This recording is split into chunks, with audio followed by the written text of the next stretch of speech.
Ladies and gentlemen, it is Thursday, February 16th, 2012. We're going to be live here for the next 3 hours. I've got an amazing activist who's really studied Agenda 21 and written a book about it. Rosa Corey is scheduled to join us in about an hour and a half. And we'll recap it in the first 30 minutes of the interview and then open the phones up about what you're facing with Agenda 21 in your area. And we're going to have open phones before that. Again, I opened the phones for first-time callers yesterday and never went to calls because I went into a rant meltdown. And hopefully that won't happen today. But I got here at the office and had like 10 things going on before I went on air. And, you know, here, they didn't like I'm hidden in some office and get to even focus because I run everything and make all the big decisions. So I had like 10 people talking to me right before I went on air, didn't even really get prepared. And that is a recipe for me to blow my stack any day of the week, which is actually good. The ratings go up. It's just that it's not staged ranting and walking off the radio, which I rarely do. But it's better than throwing the microphone across the room, which I did do one time. It wasn't good to break a $2,000 microphone, but that's where we stand here. And again, I've said it now that I am taking Tangy Tangerine every day and have lost right at 40 pounds and I'm running 6 to 8 miles a day. I am crazed like I was when I was 22. It's been years. People flip me off in traffic. I could care less. Somebody gets in my face, I could care less. Somebody bows up to me at a store, you know, that you walk by some tough guy. Oh, you're tough. You know, I would just enjoy acting like I was cowering to them and, you know, laugh at them. You know, they just have no idea they're dealing with an out-of-control Tasmanian devil that would literally jump on top of them and gouge their eyeballs out and smash their brains all over the ground. They have no idea. Anyways, I'm sorry. I'm just trying to act tough. It's all a big act, and you know it is. Anyways, the problem is that now I feel like I used to. I don't know if this exercise thing is for me. I don't know if I can handle it anymore. New World Order garbage. Oh, man. Oh, I'm like born again crazed. I tell you, it's out of control. They have that line in Full Metal Jacket, born again hard. I don't know what testosterone does or whatever when I start exercising my brain synapses, but it feels good, man. The problem is, even if you're a madman, there's a lot more madmen out there. That's the problem. That's why I've learned just to cower. Oh, boy. You know, you don't usually have to worry about the big, tough guy, though, that's trying to bug his eyes out or whatever, trying to scare everybody. You got to worry about that quiet guy, you know, that's painting the side of your house or whatever that seems real friendly. That's the person that'll turn into the Tasmanian devil and stomp your brains out. Okay, enough of that. That's right.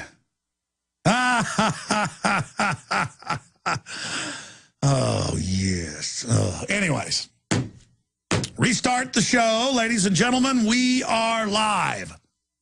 And I've gone over this news today, and it makes my blood boil. Publicly, Israel, NATO, England, the United States, France is involved, separately outside NATO. They're part of it, but they've got their own operation with the Navy. They are openly, I talked about this yesterday. It's such a big deal, hidden in plain view. I hardly talked about it like I should. The New York Times, the Associated Press, they're all running around saying Iran is going to blow up stuff in New York or Chicago or Dallas or L.A., they see D.C., all the big cities are targets, and they think Iranian teams are here and are about to attack the United States. Now, let me just give you an honest breakdown. Most terror has been staged. Most terror has been staged. Iran, though, does fund Hezbollah, the Shiite outfit, and they usually do launch proxy attacks. But if they do counterstrike, they normally hit military targets, like blowing up the Marine Corps barracks or attacking shipping. And that's always been their MO. And that's why when the media 4 months ago, 3.5 months ago, announced, oh, my gosh, there was a plan for the Iranians through a used car salesman pothead to kill, using a Mexican drug gang, the Saudi ambassador in D.C. That's why you saw former Bush administration people, Clinton people, Colonel Schaefer, countless experts came out. Bob Baer, the big CIA Black Op commander, and they said this is not the Iranian secret police. This is not Iranian intelligence. This is not Iranian commandos. This is not them. They would not use a used car salesman pothead in Mexican drug gangs that are run by the U.S. publicly. That is not ever going to happen. This is fake. And the New York Times even had to admit it was fake. And that was pulled back. Now, that said, I didn't just believe the Israeli newspapers. I went and looked it up in the Iranian Farsi news agency and Press TV, which is their English version of government-run media, or government-sponsored, to be technical. And I went and looked, and indeed, the head of their intelligence bureau over their parliament, they've got their Islamic council that's over everything, and then they've got their regular government, and they got their elected president, who's approved by the mullahs, though, so it's kind of like, yeah, you can vote for who we say you can vote for. Kind of like here now. And that's Ahmadinejad. And he did indeed say, if you attack us, we will hit you in Tel Aviv and in New York. Because I don't just believe it when I see it in an Israeli or U.S. paper. You know, Ahmadinejad says he'll wipe Israel off the map and nuke them. And then the actual quote is, we're going to drive the Zionist regime out. Which is similar to that, but it's saying that political system. Whatever. Okay, I don't have a dog in this fight. I don't want to have World War III. I'm tired of being drug into foreign entanglements. I don't like them taking people's businesses to give financial aid and money to over 160 countries. I'm sick of it all. And I know the globalists have a strategy not of actually putting in freedom and trying to build those countries up. They want chaos, and that's the State Department CIA plan. And that's what they're doing all over the world. And they want us destabilized because the CIA and the government doesn't work for the American people. It works for the Ponzi scheme operating megabanks that publicly have conquered Europe and admit they've conquered it and are now appointing presidents and prime ministers, technocrats. You know, Hillary doesn't want to be president of the U.S., she said. She's always such a liar, it makes me, say, well, she must want to be. No, no, no. She wants to be the head of the World Bank because that's more important because then you get to appoint the presidents and prime ministers of Europe. There are 3 countries in Europe now, and the big one, of course, is Italy, where they appoint the leader. The bankers do. And they call it a world government, a new world order, The Economist magazine, and says, yeah, it's unelected. It's the new technocracy. Gee, aren't we lucky we've got them? World government, technocracy, unelected. The government says they're putting troops on the streets. Hundreds of drills going on as we speak, training everybody for full military occupation. CIA and local threat fusion centers, totally illegal, total takeover. Everything we said coming true.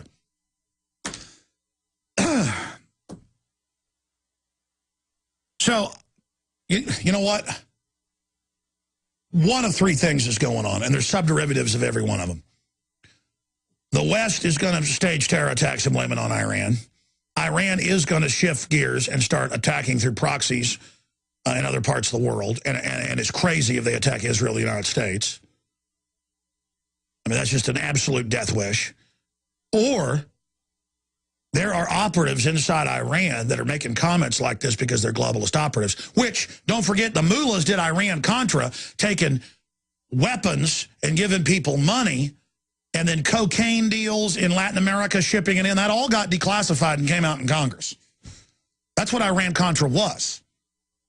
And on record, our criminal government, run by the bankers, used the radical Muslims to overthrow Mossadegh, blaming him for terror attacks on mosque, like the leader of Iran would blow up his own mosque. But see, he was seen as more secular. You know, he didn't wear the turban, the big beard, all that stuff. He was into poetry, educated in the West, wanted to build his country up. He just said, can I have 25% of our own oil money to have some universities? Can we have electricity? And they said, no. Mullahs attack, and they overthrow him. Then they double-cross the mullahs and put the Shah in. It's Operation Ajax. It's declassified. It's how they did it. And so then the Shah gets out of control, wants to build reactors and build the country up. It was actually the West helped kick him out. They bring in the Islamic Jihad, Islamic Republic government, the West, Paris. I mean, Ayatollah Khomeini gets on the plane, flies in, gets off, I rule everything.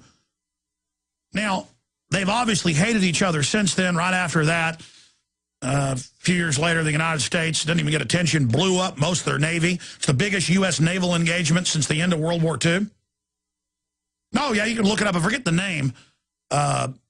Just type in biggest U.S. naval engagement after World War II, and it'll be the name of it. It's a bat. You can look at the gun camera footage online and see the photos of their battleships and stuff getting bombed by the aardvarks and the rest of it. Oh, yeah, it was like sitting ducks. Just here's all their ships, and they just blow them all up. What was that, like 89? The point is, I'm not saying they're all peas in a pod and some type of lip lock. I'm saying when you get into this deep of cloak and dagger manipulation and different factions, and the mullahs are about to get thrown out, and if they do get attacked militarily, that will further dig them in. Every political scientist will tell you that. I'll tell you that. The West will get to clamp down here.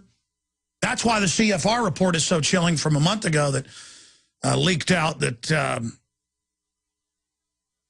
one of our guests was talking about, Dr. Monteith, is that CFR says we're going to attack them with a small attack, and then we're going to let them attack us. And that sounds like the West will even blow it up themselves, blow some stuff up, use that to clamp down on us, forget about the banking crisis, they get to pose as saviors, small attacks on the mullahs, and the whole thing's staged. And there's a very good chance, I got to tell you, I think that at a certain level is what's going on. And the poor idiots out there who are mainstream educated, they don't even know it's admitted al-Qaeda was created by the West, is being put in charge everywhere, and that these Shiite mullahs were put in power by the West, and that whole revolution was fake, and the taking of the hostages was fake, and all of that even came out. It's all there, but nobody knows it. All right, so I've been ranting about Iran here. And all of us are going to lose liberties. They're lined up the military for the streets of America. They've lined up the TSA already on the streets of America. They're telling the police, get ready for martial law. This is all now public. And I talked about this some in a YouTube video I shot and posted this morning right when I woke up, kind of an angry video. My parents, I was over at their house the other night for Valentine's Day dinner. And they're like, read this, letters at 3 a.m. article out of the Chronicle. And all the Chronicle is here in Austin is a weekly tabloid run by a globalist that poses as a liberal who supports all the land grabbing, NAFTA highways, every form of tyranny you can imagine, and a bunch of porno ads. And I'm just like, I don't want to see it. They're like, no. They admit, letters at 3 a.m. The article's called "It Came from the White House," and they're admitting that Obama is the one that really sponsored the NDAA, and that he deceived everybody, and that he's a tyrant, and that the liberals not going to vote for him anymore.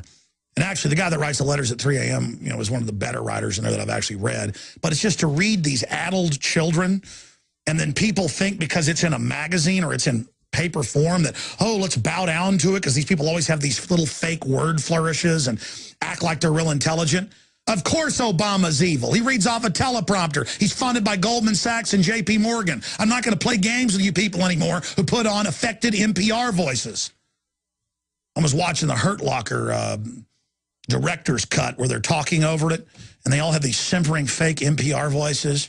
And I could tell it was all Pentagon propaganda. And then there's a part where they've, they're letting the insurgent die, and they shoot him a couple times.